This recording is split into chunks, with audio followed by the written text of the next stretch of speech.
Hey everybody, Orpheolus here. Welcome back to Pokemon Sword and Shield. Last time, we explored most of Chester, got ourselves our next gym badge after defeating Gordy, and this time, we are going to be going to Bob's Your Uncle, which I thought was a very weird thing. It's like, Bob's Your Uncle. For a while I didn't know what Bob's Your Uncle was. I thought it was just a generic, like a sarcastic thing, instead of just being, there you have it. I thought it was just like a very sarcastic retort, I guess. Got the gym badge, Orph. Nice one. Oh hey, there you are.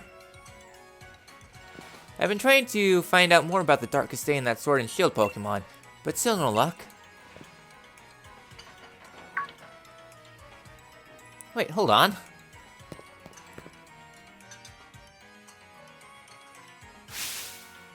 No way. What's this? An absolutely fantastic poster? Exactly! Bob! With this brilliant smile, must be part of the legend!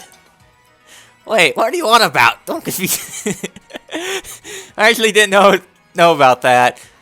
Wait, what are you on about? Don't confuse me! The heroes look sad. Where are the Sword and Shield? What is the meaning of this picture? Some kind of seal? You think so? I guess it could be that they were sealed away. Or maybe that they've gone into some kind of sleep. Based on those statues you saw back in Stone's-Side, the Sword and Shield were actually two Pokemon, right? That's right. That's my take on it, at least. You remember the Pokemon we met that day? Do you think it could have been one of them? Either the Sword or the Shield Pokemon? You met them? Oh, come on. You know what I'm talking about, right, Orph? In the Slumbering Well? Exactly. The Med Pokemon ran into the fog. Don't you think think that could have been it? Oh, that's right. You have been in the Slumbering World. I only started this journey because my grand told me to. But this is turning out to be too much fun. You've got to tell me more. So how about we discuss this over meal? Go on. What do you want to eat? Let's get our orders in.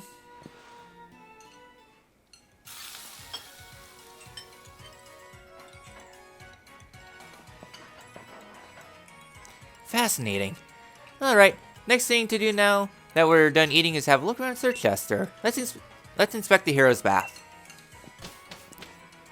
Alright then, and we get ourselves a free heal. I mean, yeah, this restaurant has some pretty cool details to it too, like a small farm, opening up probably a larger shop, and yeah. I mean, there's some really cool, interesting things on the top, including like the certificate, I guess, and then the statue, and the very, very, very important poster over there. Otherwise, yeah. Isn't this a nice tapestry? I bought it at an antique market. Yeah, it's probably just something that was, probably some family's heirloom then, bought away or something like that. The small little details you find in shops. And we got a Cinescorch here too. Alright then.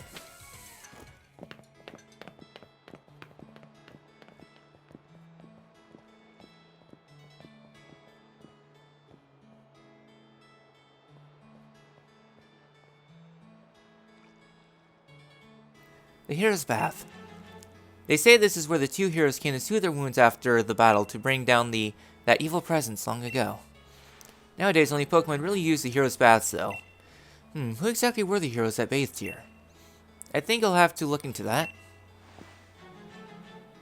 You two met a mysterious Pokemon back in the Slumbering World. Perhaps you two can become the new heroes. What? Like some hero waving around a sword and a shield? Pull the other one. Though I guess I'd fancy a shield if I had to take my pick. What kind of battle do you think the heroes had back then? Why don't we show her, Orph? Think we can pull off a real heroic battle? Absolutely. So you treated us to a great meal. After that cure, I feel like I've got the energy to wrestle a beware. I don't completely understand the reasoning, but I might just have to see what you can do. I'll hit your Pokemon for you too, Orph. You just healed them back at the thing. I have no idea why they do this here. I guess it might have been a little bit of an oversight. Hooray for a second free heal!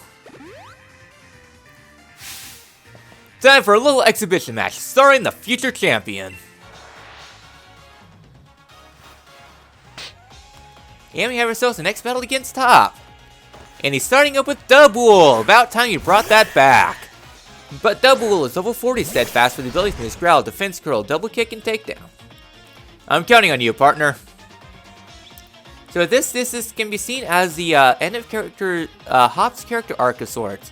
Because for a while he was scrambling around for a team just he couldn't settle on one. Then finally he just returned back to what made Pokemon fun for him.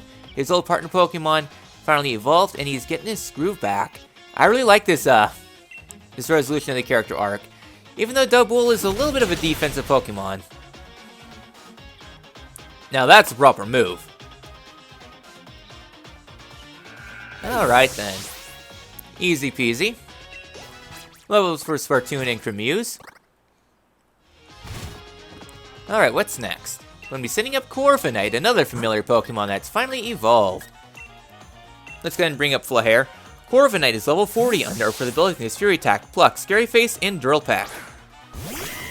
So a little bit of a scary Pokemon here. A very defensive one too. So yeah, so I really like the Hop's character arc just returning back to what made Pokemon fun for him too. That there I'd say is a very good design of it too.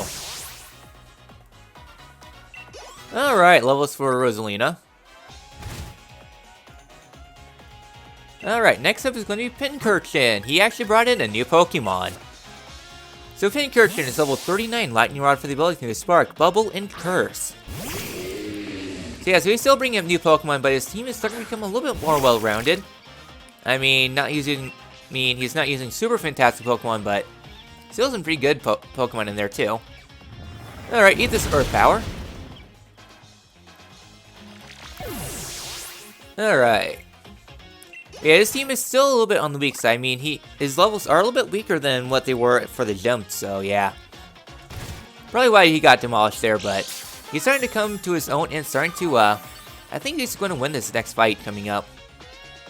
Next up, Snorlax. Alright, I'll bring back the Spartoon. Snorlax is level 39, thick fat for the ability to use Crunch, Heavy Slam, and Body Slam. So yeah, another pretty good Pokemon there. Yeah, I'm sure if he gets a couple more levels on his team, he'll be able to beat Gordy. Alright, and Snorlax is down. Yeah, Spartoon is really coming to his own. Steady on, partner. I feel your pain. We'll get them back for it. Hooray for critical quotes, too. Alright, and lastly, he's going to be setting up his starter Pokemon. Rillaboom. Who hasn't seen many action this episode? I don't trust Rillaboom. Rillaboom is level 41, overgrown for the ability Star Score Bunny, Double Hit, Knockoff, Drum Beating, and Brick Break. Otherwise, Cinderace is level... Well, I guess probably should do this. Think you got me quarter, not even close. It'll be the greatest when I steal this win back. Otherwise, Cinderace, who started with Sobble, 41 Blaze for the ability, Double Kick, Powerball, Counter, and Mega Kick. Or Inteleon, who started with Grookey, level 41 Torrent for the ability, Tearful Look, Sucker Punch, Snipe Shot, and Liquidation. Alright, take this Fireball to the face. Yeah, I still think that's a very cool move.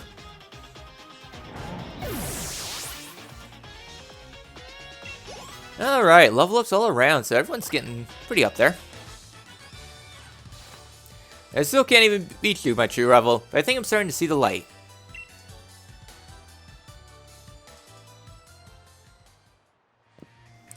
Thanks, you two gave a right proper battle. At this rate you both are given, even the unbeatable Leon may be in trouble. So what's next, you two? I plan to look into things in the slumbering world. I'm going to keep challenging that gym. Then once I get that gym badge, I'll be heading to Route 9 to take on Spikemuth next. Seems like he finally shook off that gloom. Leon would worry if Hop wasn't feeling alright. As his rival, you wouldn't like that either, right? See ya.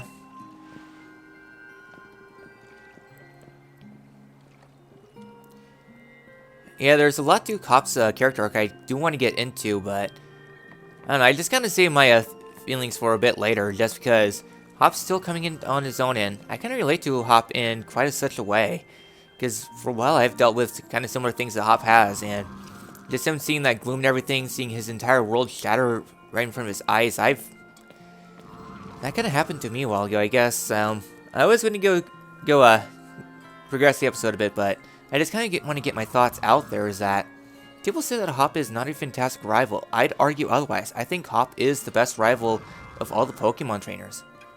He's easily my favorite just because I relate a lot to him. Just kind of from my own personal life experiences. For a while, I've had pretty bad imposter syndrome, which is something that Hop has kind of developed too. He's kind of built up to be like the next heir to the champion. Leon's, I guess, the challenge to Leon. Since he has big shoes to fill in, and then him underperforming, him losing to gyms, losing to other trainers too, it set him back in such a way that it's kind of made him fall apart too. And you see that in his battles too, like his battle in Stone Side was pretty much a joke because he was using weak Pokemon. Like using a Toxel, which stats are kind of pitiful, and using all those things too. This Hop kind of fell apart there too, and I relate a lot to Hop. Yeah, I guess a couple things. Yeah, because I have very bad imposter syndrome. It's just something that I've kind of dealt with all my life, because for a while there I was kind of built up to being like some super smart brainiac, and then when college hit, things just kind of bit me in the foot. College classes, some of them were taught very, very poorly, to say the least. And then when I went into college for the career outlook, there just kind of fell apart on me. I was going, it's like, yeah, I'm going to do this part. I kind of want to keep that part confidential. But then just looking at it, it's like, hey, yeah, this career option is going to make you less money than an artist would. And the field is so competitive that that's just full of backstabbing and such too. And then also during that time, just my self-confidence just fell to pretty much to the brink where I was feeling terrible at everything. Like, my confidence was kind of low. I was feeling very aggressive towards myself too. And there's not going to be any more gameplay this episode, just because I just want to get my thoughts out here. And yeah. And then as progressing through college, I wanted to change careers a bit, but I didn't know what to do. Just my entire perspective of the world just collapsed right then and there. I didn't know what to do, and then I graduated, and then here I am without just working at some trash job somewhere. Just my confidence is just so low. Just the fact that everyone just looked up to me as like some important person, someone that's going to make a change, and then not being able to do much. I mean, yeah, I do like doing YouTube and everything, but it's not going to pay the bills. And not only that, but my senior year of college too, it wasn't a good one. Yeah, like 2018 or so, that was a terrible year. Like, I lost a dear loved one during that time. Yeah, my self-confidence was just so down in the crapper. During that summer, I was doing Pokemon Black 2, and that was a very rough time for me. Yeah, around that time, I didn't really care what would happen. I just kind of rushed those episodes through because, to be honest, I wasn't expecting myself to make it through the rest of that year. It was that bad. But I was able to somehow persevere, and here I am still doing YouTube, I guess. Even though that was meant to be my last Let's Play, because I wasn't expecting to be around to make another one. Yeah. I just kind of relate a lot to Hop Mean. Obviously, a little bit more PG, but just the entire world he kind of built up, and then getting shattered down, but he's slowly recovering, and I've kind of slowly recovered too. I mean, I really need to, I've been trying to pick up the pieces myself. I mean, I do need help. I had a terrible stint with therapy, to say the least. Yeah, I tried seeing a therapist that senior year, and they didn't do anything. It was just a waste of time, really. Which is kind of the sucky part, too, because I was dedicating a lot of time to that. I was trying to work at it, but they didn't do anything to seek the cause, try to help things out. They just said, "What's the problem?" Okay. And really, it didn't teach me how to survive better. It just only told. The only thing that really taught me was how to keep things bottled up. But yeah, I mean, Hop has some friends to fall back on. He has me, he has Sonia, and I guess Leon too. If they ever crossed paths and Liam wasn't so lost in navigating things, to say the least. Yeah, Hop has friends. And that's one important thing, though. You don't always want to cut off all your contacts, because once you do, that's when you become isolated. In a way, I kind of wish I was able to bounce back like Hop did. I guess that's the story of life, I guess. Sorry this end of the episode just kind of turned a little bit negative and such.